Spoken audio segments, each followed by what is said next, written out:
Cuma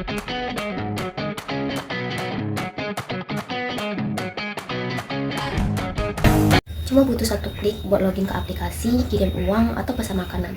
Tapi tahu nggak, satu klik yang sama juga bisa jadi jalan masuk bagi hacker untuk akses data pribadi kita. Halo semuanya, nama saya Yolanda Octavia Sibuan dengan NIM 240170168. Dan kali ini saya akan menjelaskan tentang konsep layanan dan keamanan dalam berbagai platform. Kita bakal bahas gimana teknologi yang kelihatannya aman ternyata bisa jadi pintu resiko besar kalau keamanannya diabaikan. Yuk kita mulai. Teknologi digital berkembang sangat cepat, mulai dari web, mobile, cloud, hingga IoT. Semua platform ini menyediakan layanan yang memudahkan kita, mulai dari belanja online, penyimpanan data, hingga smart home. Namun, pengembangan tersebut juga membawa resiko, terutama dalam hal keamanan. Oleh karena itu, kita perlu memahami konsep layanan sekaligus ancaman dan cara melindunginya. Sebelum bicara soal keamanan, kita perlu tahu dulu, apa sih yang dimaksud dengan layanan dalam sebuah platform? Jadi, layanan dalam platform adalah fasilitas, fitur, atau kemampuan yang disediakan oleh sebuah sistem digital untuk mendukung kebutuhan pengguna maupun pengembang. Setiap platform mempunyai karakteristik dan jenis layanan yang berbeda. Adapun jenis-jenis layanan platform antara lain, 1. Platform web. Platform web adalah yang paling umum kita temui. Aksesnya lewat browser dan berjalan dengan sistem client server, menggunakan protokol HTTP atau HTTPS. Contohnya seperti e-commerce, media sosial, sistem akademik, dan portal berita.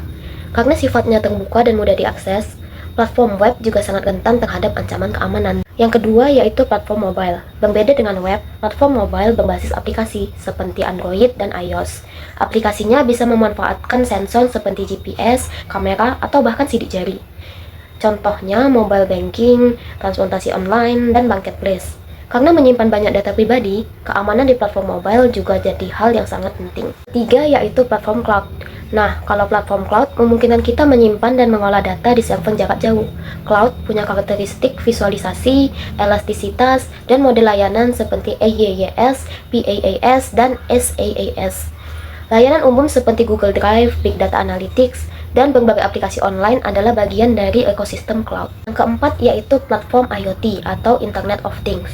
Platform ini memungkinkan komunikasi antar perangkat seperti pada smart home atau industri 4.0. Ciri khasnya perangkatnya kecil, sumber dayanya terbatas, dan komunikasi dilakukan antar mesin atau mesin to mesin.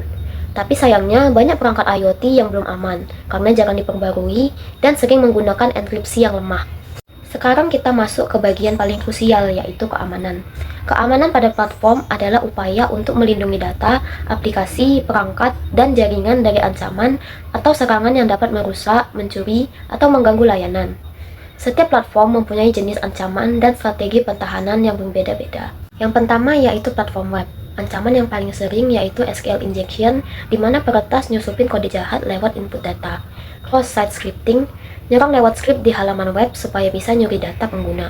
Dan phishing yaitu jebakan lewat tampilan web palsu yang kelihatan meyakinkan. Untuk mengatasinya, pengembang wajib pakai HTTPS yang komunikasi terenkripsi, tambahin web application firewall buat filter serangan, dan pastinya menerapkan secure coding, yaitu nulis kode dengan standar keamanan yang tinggi. Yang kedua yaitu platform mobile. Ancaman utamanya yaitu malware dan spyware yang bisa nyusup lewat aplikasi bajakan.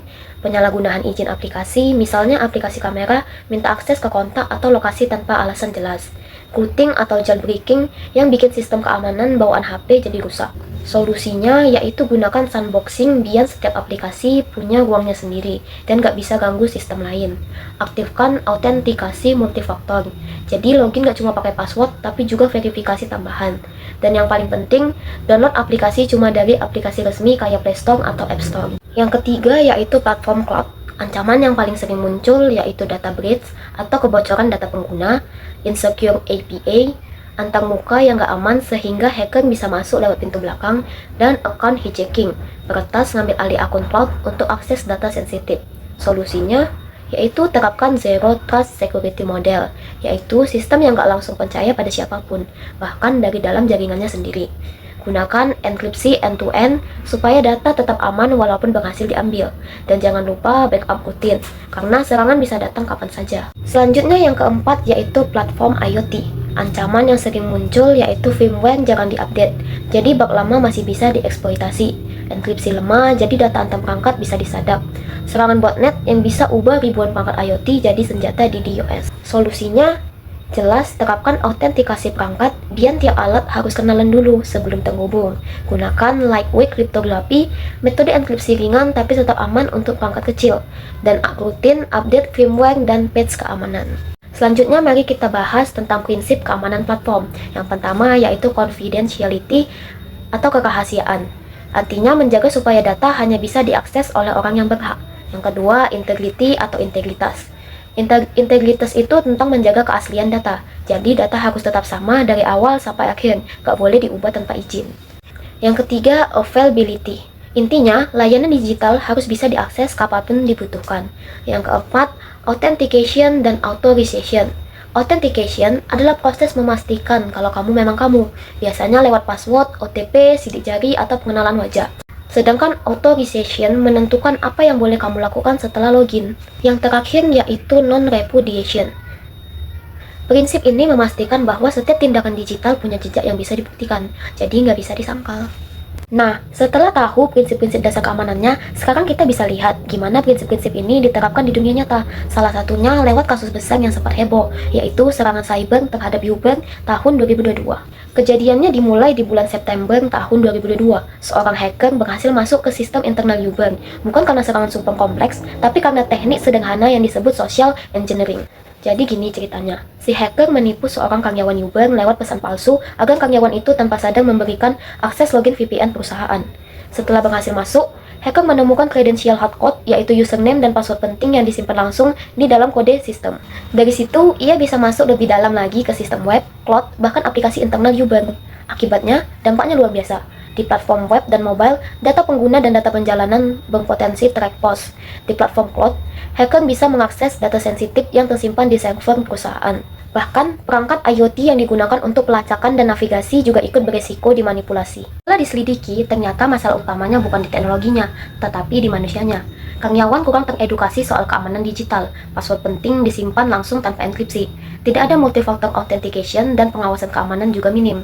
Dari kejadian ini, Uber dan banyak perusahaan lain akhirnya sadar bahwa keamanan digital itu harus dibangun dari banyak lapisan. Mereka mulai memperkuat sistem dengan menerapkan Zero Trust Security Model, mengaktifkan multifaktor authentication, melakukan audit dan enkripsi secara rutin, memperbarui sistem IoT dan segmentasi jaringan, dan yang paling penting, edukasi keamanan untuk SDM. Dari kasus Uber ini, ngasih kita pelajaran penting banget, yaitu satu kesalahan kecil bisa membuka pintu bagi serangan besar. Jadi bisa kita simpulkan bahwa perkembangan teknologi web, mobile, cloud, dan IoT telah menghadirkan layanan digital yang memudahkan aktivitas manusia, namun juga membawa risiko keamanan yang berbeda pada tiap platform.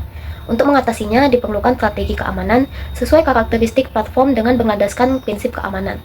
Studi kasus serangan Uber 2022 menunjukkan satu celah dapat melumpuhkan banyak layanan sekaligus, sehingga keamanan berlapis atau defense in depth menjadi kunci dalam menjaga keandalan layanan digital. Sekian yang dapat saya sampaikan, terima kasih sudah menyimak. Semoga penjelasan tadi membantu kamu memahami pentingnya layanan dan keamanan dalam berbagai platform. Jangan lupa jaga data, jaga privasi, dan tetap waspada di dunia digital.